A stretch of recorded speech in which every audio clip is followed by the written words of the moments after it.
Welcome all of you to SST College of Arts and Commerce. Myself Sunetra Katekar. I am from Department of ITCS. My course name is Data Structure and my program name is SYIT Semester 3rd. So today I am going to start the topic which is Introduction of Data Structure. Now these are the content of my subject, which is a data structure and different types. There are different types. After that, operations on data structure. Next is abstract data type. Fourth one is data type. Again, fifth one is algorithm. So today I am going to cover these contents. So now my first content is data structure and the different types. So what is meant by first? We have to mention that what is meant by a data structure. So a data structure is a specialized format for arrange, again processing, retrieving and storing the data. So there is a different formats for using using the data in our computer. So there are the types of data structure. First one is a linear data structure. So what is meant by linear data structure? Data structure, data is stored in a linear pattern. That means sequentially we can store our data. So the examples are array, stack, queue, linked list are the example normally we are using in our linear data structure. So when we use the array, that time we will start from our array 0. So that time if we take the maximum value for array 10, so our data stored in a 0 to 9 position. That means we are using that array sequentially data or linearly data store in our array data structure. So that is we can say ki this is a linear data structure. Again, stack queue is the example of linear data structure. Now next is non-linear data structure. So the data is stored in a non-linear pattern like trees. There are very different branches. So we can say ki left right branches we store from a root like non-linearly. And graphs are one of the best example for non-linear data structure.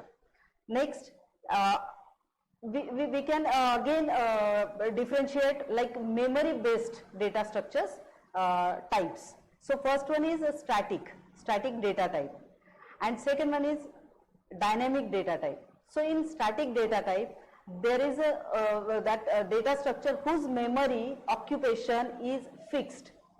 That is, memory cannot be decreased or increased during the run time.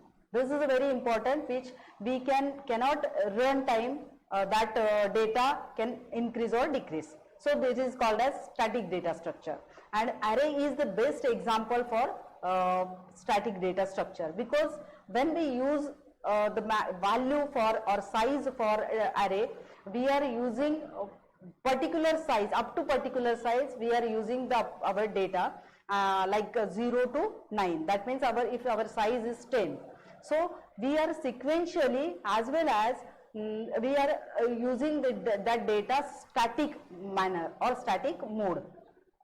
Now next is dynamic data structure. Here the data structure whose memory occupation is not fixed. That is, memory can be increased and or decrease at the run time. So in linked list is the example for dynamic data structure. Here we are using sequentially data structure or linearly we can store the data structure but not static. That means you have to use different nodes for dynamic memory. That means we are using pointer or DMA functions like malloc or kloc or reloc, like that. So we are taking here example for linked list. Now our next type which is a data structure based on which type of data is holding, data it is holding. So first one is homogeneous. So homogeneous data structure, that means same type, the data stored in a similar type. For example, we can take the integer value, like we are storing a single array in a same data type, like roll number at whatever the your data type integer. If you want to store the character or string, we are using different data, different array for string or for character, or float for float, like that. So there are different data types using in our data structure. So same data type using in homogeneous data structure. So again we can say ki here data array is a best example for homogeneous data structure. Now next type, which is a non-homogeneous data structure, there is a store the data different types in a known as non-homogeneous. Different data types we are using in a single structure. So linked list is again an example of non-linear, non-homogeneous data structure. There is a structure we are using different data types, like we are using pointer, we are using integer value or float value or character value, as well as different pointers, address, like that. So we are defining a structure for linked list. So that is a structure, different data types. So this is non-homogeneous data structure. Now our next point is operations on that data structure. When we store the data, we are using different data structure, but in that which operations we are performing on that data, that is a very important part. So first one is we have to create the data, because without any storing data we cannot any operations on that data, we can't do any operations on that data. So first, our first operation, which is creation, it is used to create a data structure. Next operation, this is insertion. Without any insert, first you have to create, after that you have to insert the different values, different records in that your structure. So a particular position, like if you take the array or data structure, graphs, trees, so we have to insert the value in a like different manner or according to that data structure. So that insertion is an important operation. Now next is traversing, or we can say we have to display the elements from that data structure. So this is the operation which are using in traversing, that means to accessing the data, each element, or to extract the data, retrieve the data from data structure at least once. Fourth is searching. Searching is the best operation in our data structure, because every time we have to search from that huge data or vast data. So that is easy for search a particular element or particular data from that big structure. So finding an atom which matches with the given data. Next is fifth one is deletion.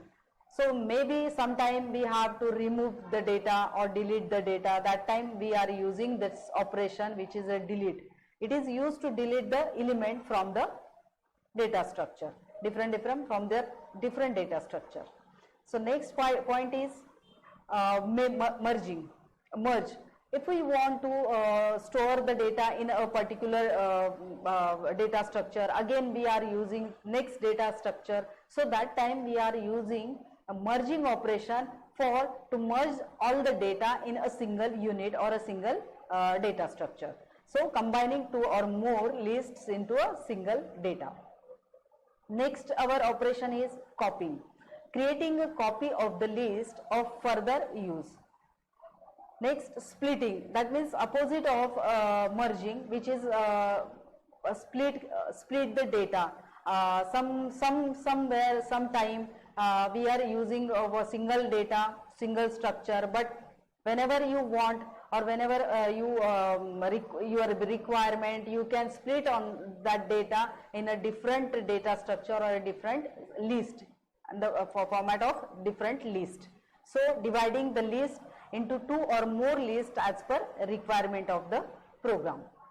And last one is the sorting. Sorting is the best operation which every time, everywhere we have to sort our data. Without sorting, we cannot find easily our data from that data structure. So you can arrange that data ascending order or descending order. So this is the best arranging or sorting techniques in the data structure operations. Now our next topic, which is abstract data type, which we can say ADT. So ADT, what is meant by ADT? Combination of data structure and their operations are known as abstract data type. So already we took these examples of array, linked list, but here not only data structure as well as their operations. For if you take the array and along with array, we are using insert the value in that array or in linked list. So there is a ADT operations or ADT data type we use. In this ADT consists of data items and related functions that can be performed on that data. So here we can take the example which is a stack. Stack is our data structure.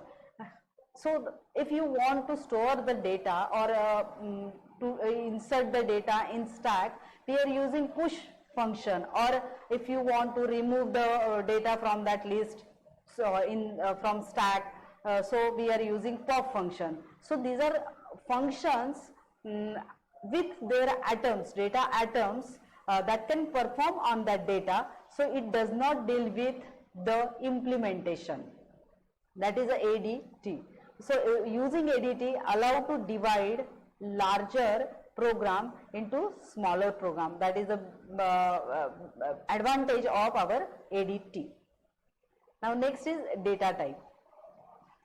Data type can be classified as primitive data type and non-primitive data types. So in primitive data type, these are the basic data types which are the supported by our computer, like it can be operated upon by machine level instructions, for example integer, character, float. In short, we are using our keyboard through that data. There is a different data that is called as data type, primitive data type, which is simple integer type. We can say key numeric data type, letters like character data type, and sometimes we are using amount or our percentage in a float. Like again, next is non-primitive data type. In non-primitive data type, we are using different non-primitive data type like array, graphs and all these things. So thank you very much.